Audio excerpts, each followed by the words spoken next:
Au sommaire de ce live, Israël prêt à frapper l'Iran une troisième fois si nécessaire et la vie de Donald Trump qui serait en danger, selon plusieurs médias américains.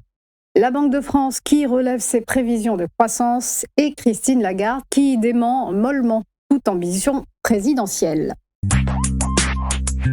Cet entretien entre Donald Trump et Benjamin Netanyahou. Hier soir, le président américain a informé le chef de l'État hébreu des derniers mouvements américains dans le Golfe.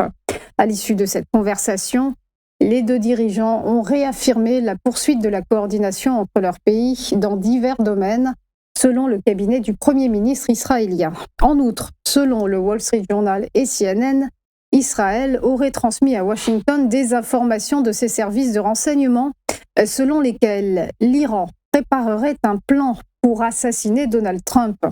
Sur le terrain, les gardiens de la révolution iraniens ont affirmé avoir attaqué la base aérienne d'Al-Asraq en Jordanie avec 10 missiles balistiques en riposte aux derniers bombardements américains.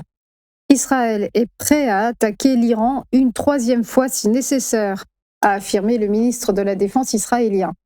De son côté, le chef d'état-major de Tsahal a déclaré que la campagne contre l'Iran n'était pas terminée. On poursuit avec l'économie française qui échappe à la stagnation. La Banque de France a en effet relevé hier ses prévisions de croissance au deuxième trimestre, plus 0,2%.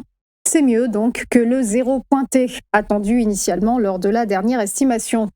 C'est globalement une bonne nouvelle, puisque nous envisagions un PIB sans croissance au second trimestre, a commenté hier le chef économiste de la Banque de France, Xavier Debrun. Dans le détail, l'activité a été tractée par l'industrie et les services marchands, sans pâtir d'un effet négatif notable de la canicule. Une dynamique qui, selon l'institution, devrait permettre à la croissance annuelle de se rapprocher de la prévision gouvernementale, a baissé de 0,9% à 0,7% pour 2026. La Banque de France parie quant à elle sur 0,5%. Et on termine avec Christine Lagarde qui dément à moitié ses ambitions présidentielles.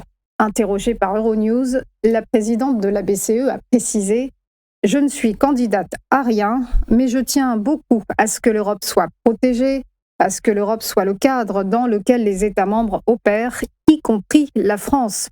Et quant à savoir si elle mènerait ce combat sur le terrain électoral ou dans ses fonctions actuelles à la Banque centrale européenne, elle a indiqué qu'elle s'expliquerait à ce sujet à travers la fonction où elle serait la plus efficace.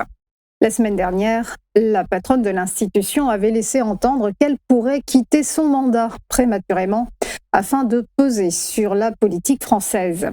Questionnée également sur la récente poussée inflationniste en zone euro résultant de la guerre en Iran, Christine Lagarde a rappelé que l'objectif de la Banque centrale était un retour à un chiffre à 2% d'ici 3 ans.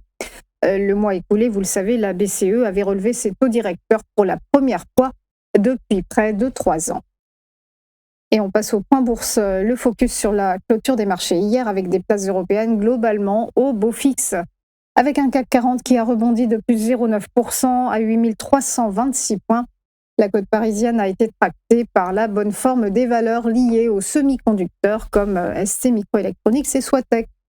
Idem en Allemagne où le DAX a grimpé de plus 0,89%, s'établissant à 25 118 points. À Londres, en revanche, le FTSE s'est effrité de moins 0,16% à 10 472 points. L'IBEX madrilène, quant à lui, s'est propulsé de plus 1,14%, alors que le MIB milanais a connu un élan de 1,09%. Du côté de Wall Street, même ambiance, le Dow Jones a pris 0,27% à 52 487 points. Le S&P 500 a engrangé plus 0,81% à 7 543 points. Et le Nasdaq Composite s'est envolé de plus 1,3% à 26 206 points. Enfin, un mot du Nikkei, l'indice de Tokyo qui ce matin bondit de plus 1,2%. Voilà pour les news, on va marquer une première pause et on va se retrouver juste après pour Chrono CAC. À tout de suite.